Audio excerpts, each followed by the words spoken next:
আপনি দেখবেন যেই যুবকটাকে আপনি আনস্মার্ট মনে করতেন, গুরুত্ব দিতেন না, যার সাথে বন্ধুত্ব করতে লজ্জা পেতেন, যাকে আপনার ক্যাটাগরির মনে করতেন না, দেখবেন সে জান্নাতে চলে যাচ্ছে।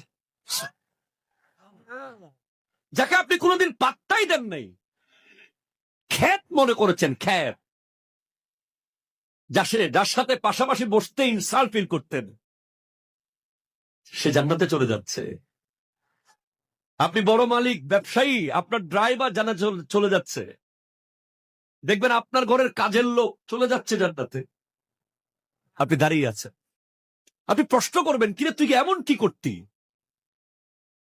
কথা বলার সুযোগ দেবে আল্লাহ সেখানে।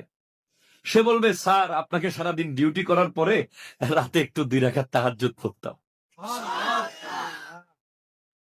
ওই যুবক বলবে, বন্ধু নামাজ করতাম বলে তুই আমাকে পাত্তা দিতি না।